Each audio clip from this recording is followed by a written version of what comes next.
نحمدہ ونصلی ونسلم علی رسولہ الکریم۔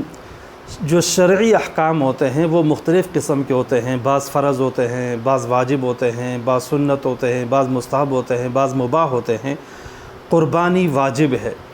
جو واجب کا درجہ ہے وہ فرض سے ذرا کم اور سنت سے زیادہ ہے۔ عملی طور پر واجب فرض کے حکم میں ہی ہے، البتہ اعتقادی طور پر اس کا درجہ ذرا کم ہوتا ہے، کیونکہ فرض کی دلیل قطعی الثبوت اور قطعی الدلالہ ہوتی ہے، لیکن جو واجب ہوا کرتا ہے اس کی دلیل قطعی الثبوت ظنی الدلالہ یا ظنی الثبوت قطعی الدلالہ ہوا کرتی ہے، لہذا واجب کا جو درجہ ہے وہ فرض سے کم ہے۔ واجب کا نہ کرنے والا فاسق و فاجر ہے اور اس کا منکر کافر نہیں ہے، اور جو فرض ہے اس کا منکر کافر ہو جاتا ہے۔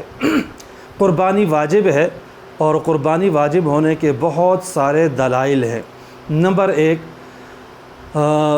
سنن نسائی میں حضرت ابو ہریرہ رضی اللہ تعالی عنہ کی روایت ہے، رسول اللہ صلی اللہ علیہ وسلم نے ارشاد فرمایا، من کان لہ سعۃ ولم یضحی فلا یقربن مصلانا، جس کے پاس گنجائش موجود ہے، وہ صاحب نصاب ہے، قربانی کر سکتا ہے، اس کے باوجود اس نے قربانی نہیں کی، تو آپ صلی اللہ علیہ وسلم ارشاد فرماتے ہیں کہ وہ ہمارے عیدگاہ میں ہمارے قریب بھی نہ آئے، نماز عید پڑھنے کے لیے بھی نہ آئے۔ آپ صلی اللہ علیہ وسلم نے جو اتنی سخت بات ارشاد فرمائی اور نماز عید ادا کرنے سے منع کیا اور عیدگاہ کے قریب آنے سے بھی منع کیا، یہ اس بات کی دلیل ہے کہ قربانی واجب ہے۔ نمبر 2، صحیح بخاری میں جندب بن سفیان بجلی رضی اللہ تعالی عنہ کی روایت ہے، تو فرماتے ہیں کہ ایک مرتبہ نماز عید کے موقع پہ میں آپ صلی اللہ علیہ وسلم کے ہاں حاضر ہوا۔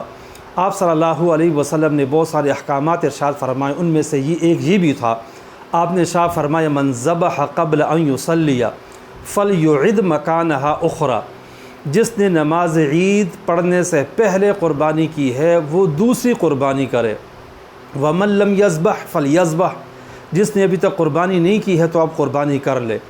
ان دونوں جگہوں میں امر کا صیغہ آیا ہے، اور امر وجوب کے لیے آیا کرتا ہے، اور جن لوگوں نے پہلے قربانی کر لی تھی آپ نے فرمایا کہ ان کی قربانی نہیں ہوئی وہ دوبارہ کریں۔ یہ دوبارہ جو حکم دیا گیا ہے یہ اس بات کی دلیل ہے کہ قربانی کرنا واجب اور ضروری ہے، ورنہ فرماتے تھے کہ کوئی بات نہیں ہے، جنہوں نے قربانی کی ہے سنت عمل ہے، مستحب ہے، اب ادائیگی ہو گئی ہے، دوبارہ کرنے کی ضرورت نہیں، لیکن آپ نے ایسا نہیں کیا بلکہ باقاعدہ دوبارہ قربانی کا حکم دیا۔ نمبر 3،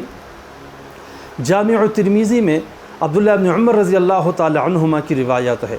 اقام رسول اللہ صلی اللہ علیہ وسلم بالمدینۃ 10 سنین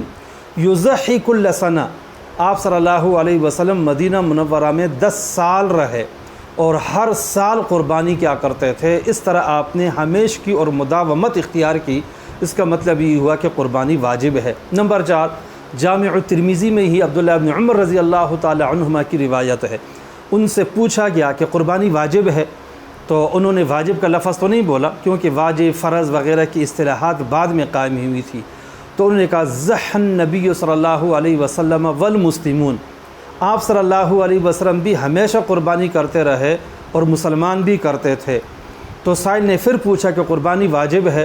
تو انہوں نے پھر یہی کہا ضحى النبی صلی اللہ علیہ وسلم والمسلمون، آپ بھی ہمیشہ قربانیاں کرتے رہے اور مسلمان بھی قربانیاں کیا کرتے تھے۔ مقصد ان کا یہ تھا کہ قربانی کرنا واجب ہے اور ضروری ہے۔